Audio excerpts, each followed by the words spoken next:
9 दिन की लंबी तलाश के बाद अब अमित पुलिस हिरासत में अपनी और सना की कहानी सुना रहा था।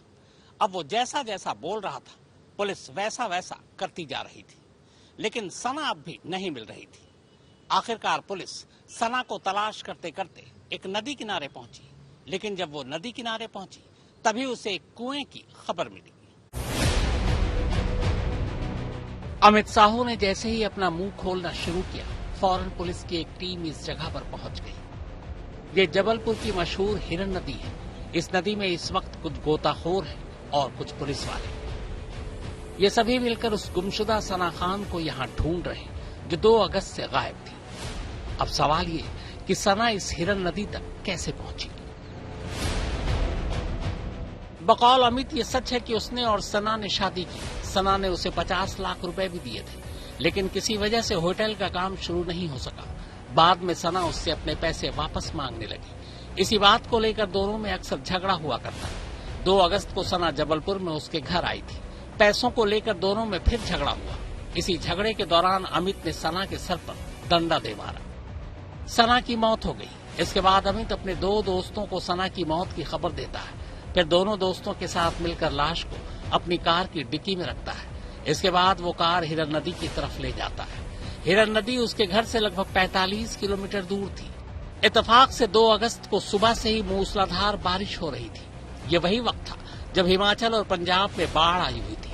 हिरन नदी उफान पर थी। पानी का बहाव बेहद तेज। सना की लाश नदी में फेंककर तीनों लौट आए। अमित के इस बयान के बाद ही पुलिस गोताखोरों के साथ हिरन नदी पहुंची, लेकिन कई दिनों की तलाशी के बावजूद सना की लाश नहीं मिली। अगस्त के पहले हफ्ते में हिरन नदी में पानी के बहाव को देखते हुए अब खुद पुलिस का मानना है कि लाश मिलने की उम्मीद बहुत कम है। उधर सना की गुमशुदगी के बाद से ही उसके भाई मोहसिन को भी इस बात का अंदेशा था कि सना का कत्ल हो चुका है। अब लाश न मिलने की सूरत में पुलिस अजीब कशमकश में है। ये बात दोनों राज्यों की पुलिस अच्छी तरह जानती है कि सिर्फ कातिल का इकरार जुर्म उसे कातिल साबित नहीं कर सकता। पुलिस हिरासत में दिए गए बयान का कोर्ट में कोई मतलब नहीं। अगर अमित कोर्ट में पलट गया तो पुलिस के लिए कत्ल की बात साबित करना, वो भी बिना लाश के, मुश्किल होगा। ऐसे में ये भी शक उठता है कि अमित ने पुलिस को उलझाने के लिए जानबूझकर हिरन नदी का नाम लिया हो, जबकि लाश कहीं और छुपा दी हो। अब इत्तेफाक से 9 अगस्त को जबलपुर के करीब ही हरदा जिले में एक खेत में मौजूद कुएं से एक लाश मिलती है। लाश एक लड़की की थी। लाश को हरदा जिला अस्पताल के मुर्दा घर में रख दिया जाता है। उधर हरदा पुलिस को भी सना की कहानी मालूम थी। हरदा पुलिस जबलपुर पुलिस को इस लावारिस लाश की जानकारी देती है। पुलिस मुर्दा घर पहुंचती है। इसके बाद सना के भाई मोहसिन को भी मुर्दा घर बुलाया जाता है ताकि वो लाश की शिनाख्त कर सके, लेकिन मोहसिन लाश देखते ही साफ इनकार कर देता है। उसका कहना था कि यह लाश सना की नहीं हो सकती। अच्छा, हमको पुलिस से इन्फॉर्मेशन मिली थी पुलिस को कि यहाँ पे एक अनआइडेंटिफाइड बॉडी मिली है।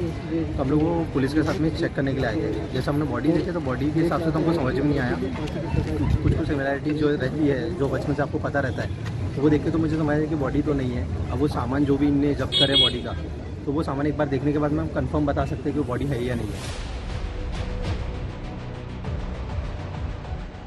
वैसे जबलपुर पुलिस भी उलझन में थी। अगर अमित का बयान सच है तो उसने लाश हिरन नदी में फेंकी थी।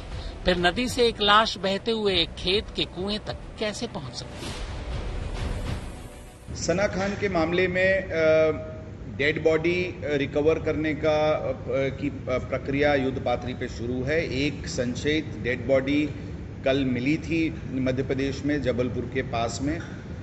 वो प्राइमा फेसी सना खान की बॉडी है ऐसा लग रहा था, लेकिन चूंकि वो डिकम्पोज था तो रिलेटिव्स ने अभी तक उस बॉडी को आइडेंटिफाई नहीं कर रहा है। उनकी डीएनए सैंपल बॉडी की ली गई है और डीएनए सैंपल के आधार पे वो 100% उसकी बॉडी है या नहीं ये समझ में आएगा। अब कुल मिलाकर कहानी ये है कि लगभग ज्यादातर पहेली सुलझ चुकी है, पर सबसे अहम पहेली अब भी अनसुलझी है, और वो ये कि अगर सना का कत्ल सचमुच हो चुका है तो क्या उसकी लाश कभी पुलिस के हाथ लग पाएगी, और लाश नहीं मिली तो कत्ल के इस मुकदमे का हश्र क्या होगा। नागपुर से योगेश पांडे और हरदा से लोमेश कुमार गौर के साथ धीरज शाह, जबलपुर, आज तक।